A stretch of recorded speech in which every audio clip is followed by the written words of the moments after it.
तो जो साइंस के बदलते पैटर्न है इसको हम लोग 4 एग्जामिनेशन से समझ सकते हैं, जो 72 बीपीएससी में कैसा प्रश्न पूछा जाएगा, उस चीज़ को अगर देखें, बात करें उसके बारे में तो 72nd बीपीएससी में जो साइंस का प्रश्न पूछा जाएगा, वो यो 4 एग्जामिनेशन से आपका डिफाइन होता है। 71st में भी न्यूमेरिकल और बायोलॉजी के टफ क्वेश्चन थे। बीपीएससी एएसओ का एग्जाम रहा, उसमें भी स्टैंडर्ड तरीके के प्रश्न पूछे गए। ईडीओ के एग्जामिनेशन में तो इन्होंने अपना चरम अवस्था को दर्शाया दिया है कि इतने बड़े-बड़े प्रश्न पूछे गए। उसके बाद सैनिटरी वेस्ट मैनेजमेंट के एग्जामिनेशन में भी साइंस के प्रश्न टफ ही थे। तो अगर हम ये मान के चलें कि अंडर 10th लेवल का सिर्फ आएगा, बेसिक प्रश्न जो पहले 67, 66 बीपीएससी वगैरह में आते थे, वो नहीं आने वाला है। उसका कारण क्या है कि जो भी पेपर सेट करने वाले लोग इन्होंने हायर करके रखे हैं, वो साइंस के अच्छे खासे प्रोफेसर हैं, या तो आईआईटी वगैरह का कोई प्रोफेसर आ गया है इनके पास, या फिर साइंस के बहुत नॉलेजेबल व्यक्ति को इन्होंने हायर कर लिया अपनी टीम में, और उसके कारण जो है कि साइंस का प्रश्न बहुत डिफिकल्ट पूछा जा रहा है। उसकी डिफिकल्टी लेवल यही रहेगी। साइंस बीपीएससी में मेजर सेक्शन है, 30 प्रश्न आ जाते हैं। 30 प्रश्न में भी देखिए कि लाइफ साइंसेस का जो पार्ट है वो बढ़ा गया है। क्या किया है कि फिजिक्स में अगर 10 सवाल उन्होंने पूछा है, अगर केमिस्ट्री से उन्होंने 6 सवाल पूछा है, तो बायोलॉजी से उन्होंने 14-14 प्रश्न पूछ लिए हैं। तो ये जो बायोलॉजी या लाइफ साइंस जिसको कह रहे हैं, इसका वेटेज ऑटोमेटिकली बहुत ज़्यादा बढ़ गया है। पहले क्या होता था, फिजिक्स से 10, केमिस्ट्री से 10 और बायोलॉजी से 10, मतलब 10 से 11, 10 से 11 ऐसे करके रहता था, उससे ज़्यादा नहीं रहता था। लेकिन इस बार उन्होंने क्या किया है कि उसके प्रश्नों की संख्या को बढ़ा दिया है। तो जब ये प्रश्नों की संख्या बढ़ गई है, तो अब आपको साइंस पे वर्क करना ही होगा। तो इसमें आप क्या कर सकते हैं कि अभी जो एनसीईआरटी है बुक, तो एनसीईआरटी कम से कम क्लास 6 से लेकर के 10th तक को तो आप स्टडी कर ही सकते हैं, पहले से भी करते हैं। अगर नहीं करते हैं तो कम से कम एक बार यू फ्री डाउनलोड होता है एनसीईआरटी का बुक, वहाँ से फ्री डाउनलोड करके या परचेज करके भी बहुत सस्ती-सस्ती बुक आती है, उसको पढ़ लीजिए। जिस भी मीडियम में, इंग्लिश, हिंदी मीडियम में आपको चाहिए, वो पढ़ना चाहिए। दूसरा, उसके बाद हम लोग डेली जो है कि साइंस का भी आपको देखते होंगे कि मेंटरशिप प्रोग्राम में डेली साइंस का भेजा जा रहा है। उसका डेली हम लोग टेस्ट भी करवा रहे हैं।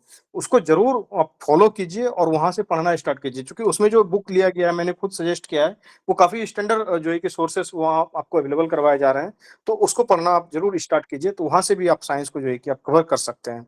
अगर साइंस नहीं कवर करेंगे, मेजर चंक है, ये कोई छोटा-मोटा पॉलिटी का सेक्शन या इकोनॉमी का सेक्शन नहीं है बीपीएससी का कि आप छोड़ के भी चले जाएँगे तो काम चल जाएगा या 2-4 क्वेश्चन कर लेंगे।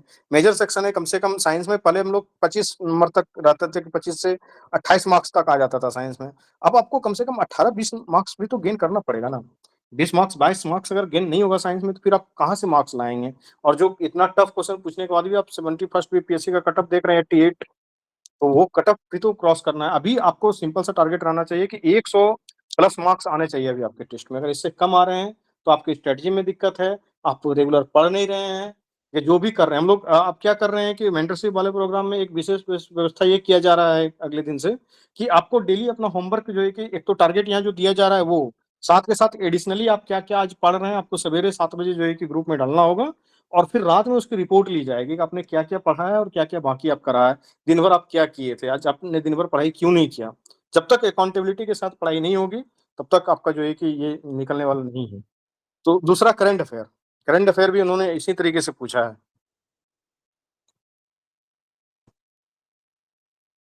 साइंस तो 11th-12th का इतना इन्होंने पूछा है कि बच्चे परेशान-परेशान हैं।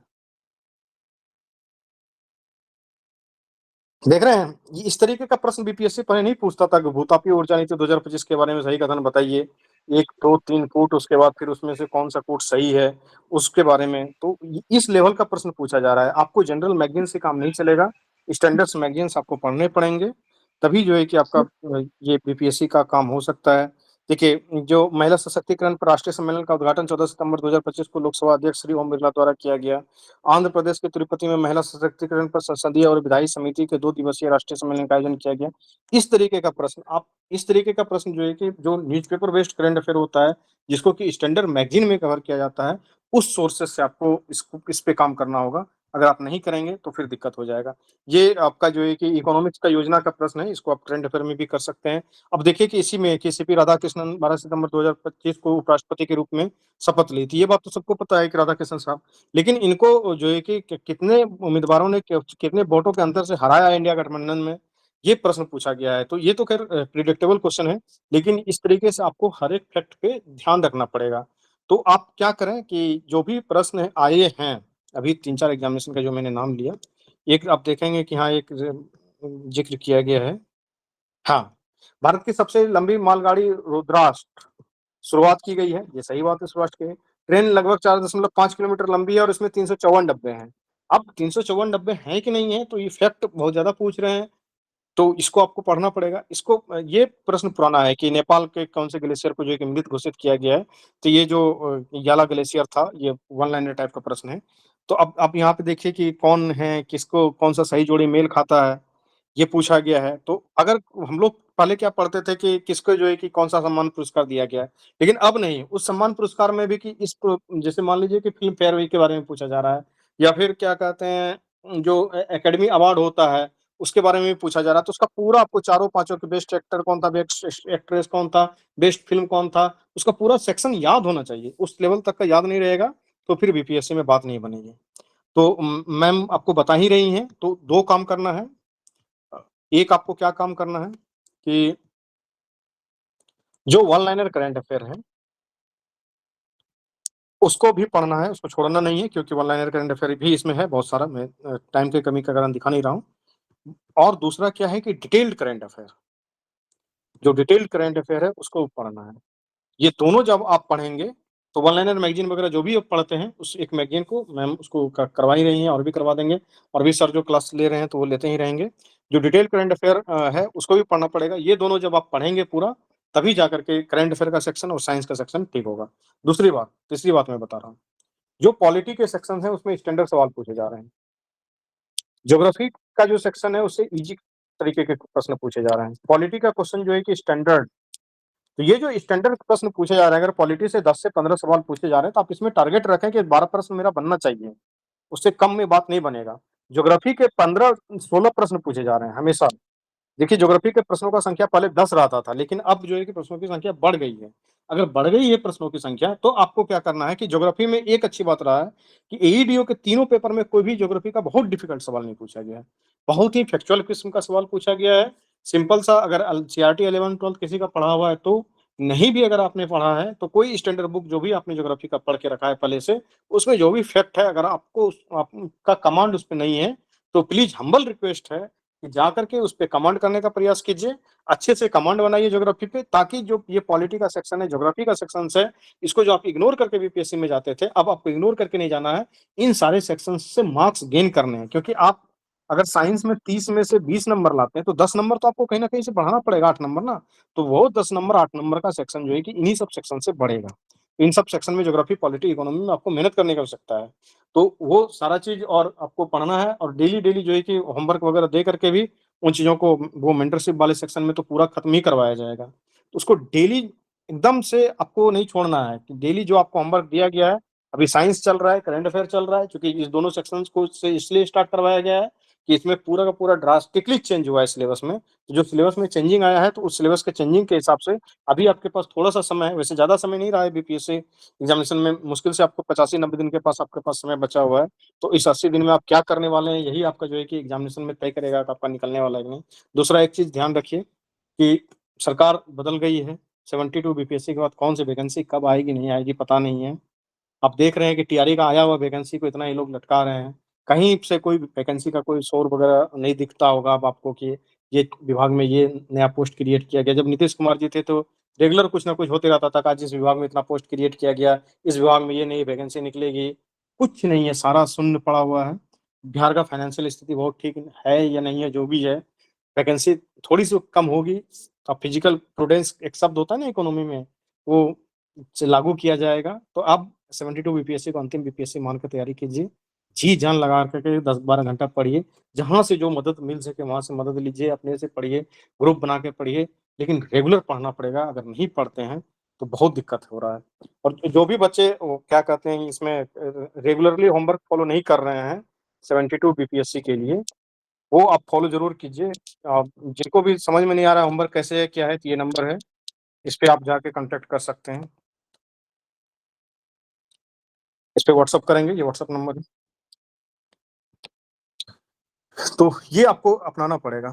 कुछ प्रश्न अगर आप देखना चाहते हैं, आप देखिए कि साइंस से किस तरीके से प्रश्न, बहुत सारे साइंस के प्रश्न पूछे गए हैं और जो उसमें मैंने तो भेजा भी था कि किस-किस सेक्शन से कितने प्रश्न पूछे गए हैं। तो साइंस को उन्होंने कम नहीं किया है, 100 में भी 30 क्वेश्चन साइंस के डायरेक्ट पूछे गए हैं। हिस्ट्री का भी जो प्रश्न है वो वन लाइनर से हटा करके डिटेल में पूछा जा रहा है, तो आपको हिस्ट्री में भी पूरा मॉडर्न हिस्ट्री, एंशिएंट हिस्ट्री और मिडाइवल हिस्ट्री अच्छे से पढ़ना होगा, स्टैंडर्ड सोर्स से ही पढ़ना पड़ेगा, उससे कम में काम नहीं चलेगा।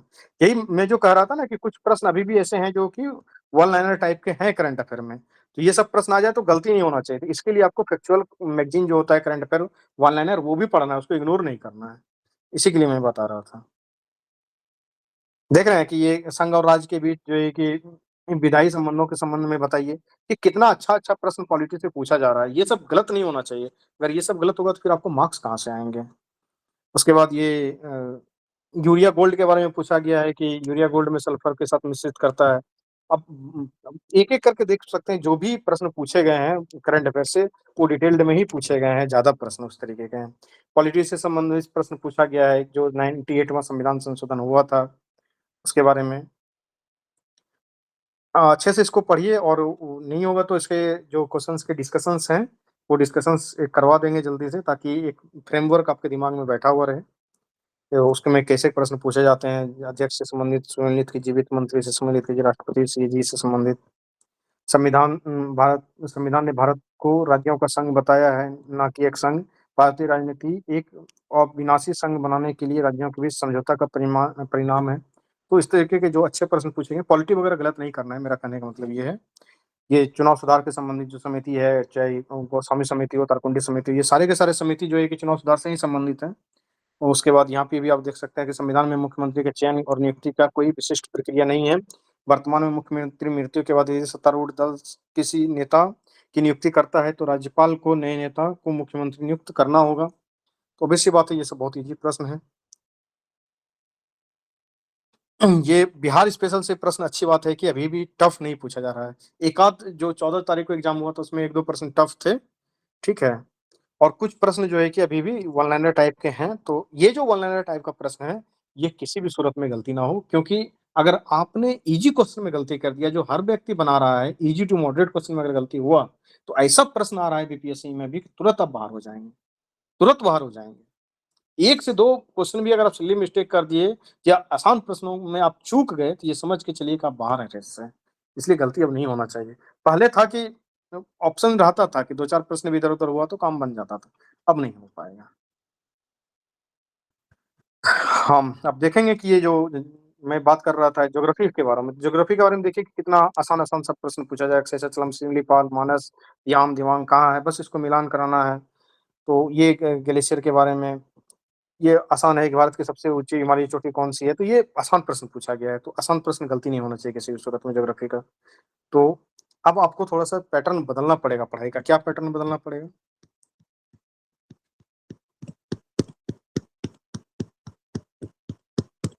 अरे! कितना लंबा?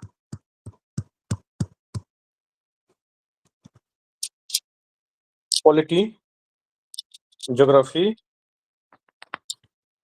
बिहार स्पेशल। ये जो है कि इसको ग्रीन ज़ोन में रखना है। किसी भी सूरत में कोई भी प्रश्न गलती ना हो, मिस्टेक इसमें नहीं होना चाहिए,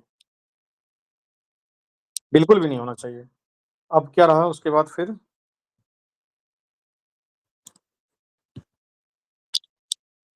हिस्ट्री, इकोनॉमी, ये जो है कि आपको अच्छे से कर लेना है ताकि इसमें भी आप जो है कि एवरेज टू टफ प्रश्न को बना करके चले जाएँ। एवरेज टू मीडियम जो प्रश्न होगा उसको आप बना लें।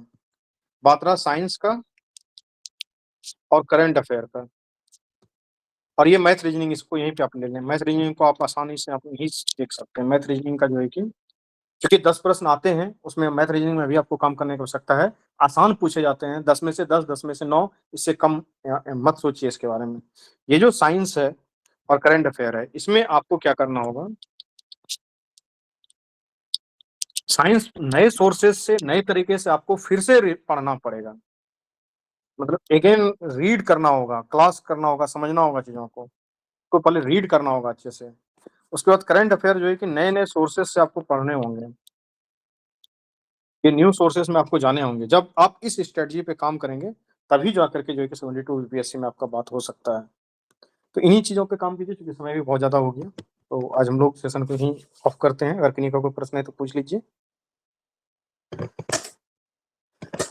इसके बाद डिटेल में एक दिन और चर्चा करेंगे कि इसको कैसे करना चाहिए। मेंटरशिप के जो बच्चे हैं उसको अलग से बैठा करके, उसमें बहुत सारे बच्चे जो है कि होमवर्क को बहुत सीरियसली कर रहे हैं, तो उनका प्रोग्रेस भी बहुत अच्छा है। लेकिन जो लोग होमवर्क को डील नहीं कर रहे हैं, जो टेस्ट नहीं लगा रहे हैं, उनके साथ समस्या हो रही है। तो उनको अच्छे से अब जो है कि वो होता है ना डंडा मार के काम करवाने वाला काम, कि आपको करना ही होगा एनी हाउ, वो काम करवाया जाएगा। अगर नहीं कराएगा तो दिक्कत हो जाएगा।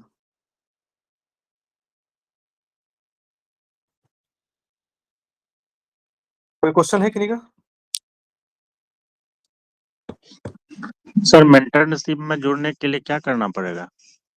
तो वो दिया होगा प्रोग्राम, कल एक बार फिर से आपको डलवा देंगे, देख लीजिए। ठीक है सर, ठीक। जिनको कोई डाउट हेलो रहे ना, सर। ये सब एडमिनिस्ट्रेटिव डाउट, तो ये नंबर है, ये 9430840665, इस पे व्हाट्सअप करेंगे, तो वहाँ पे लोग रहते हैं, स्टाफ है, वो आपको जवाब देता रहता है। Hello sir. ठीक है सर। हाँ बताइए। सर बोल रहे थे 70th का जो कॉपी चेक करने के लिए दिया गया था, हाँ, वो कब तक मिल पाएगा सर? सबका तो मिल गया है। सर मेरा तो अभी नहीं मिला है। नहीं मिला, आप एक बार मैसेज कीजिएगा, सबको मतलब रिव्यू मिल गया है, कोई पैसा बचा नहीं। अगर छूट गया होगा तो आप एक बार सिर्फ मैसेज कर दीजिएगा। जी सर। इन्हीं के सर कॉपी में प्रॉब्लम क्या हुआ था ना, वो खुल ही नहीं रहा था। उन्हें जो फॉर्मेट उन्होंने दिया था, वो सपोर्ट ही नहीं किया उस फॉर्मेट को। तो इस तरीके का कोई अगर एडमिनिस्ट्रेटिव टेक्निकल इशू रहा होगा तो रहा होगा, अदरवाइज नहीं सब सर, लोग। मेरा ऐसा हुआ था कि मेरा डिलीट हो गया था, अच्छा, हाँ, पूछना तो तो कुछ दोबारा हम दूसरा मतलब डिवाइस से उसको फिर से डाउनलोड किए हुए थे, मतलब इसमें लिए, फिर इसमें से फिर आज भेजे हैं फिर उसको। उसमें वहां से रिक्वेस्ट आया होगा, अगर कॉपी डिलीट हुआ जी होगा जी, तो हाँ वहाँ से रिक्वेस्ट आया था कि कॉपी कहाँ है, तो हम फिर यहाँ से भेजे हैं सर, तो फिर दोबारा करा दीजिएगा। हाँ, तो वो हो जाएगा, फिर तो वो अंडर प्रोसेस होगा। जी सर। सारे लोगों का सारा चीज भेज दिया गया, सारा रिव्यू दे दिया गया है। ठीक है, ठीक है सर। ओके, ठीक है, फिर चलें। अच्छे से सारे लोग होमवर्क वगैरह कीजिए, 72 बीपीएससी को अच्छे से देखिए, और पूरा जो है कि उस पे लग के अंतिम बीपीएससी खत्म कीजिए इसको, कहानी को, क्योंकि अब मौका भी नहीं मिलेगा, बहुत बड़ी समस्या होने वाली है। Good night. Good night sir.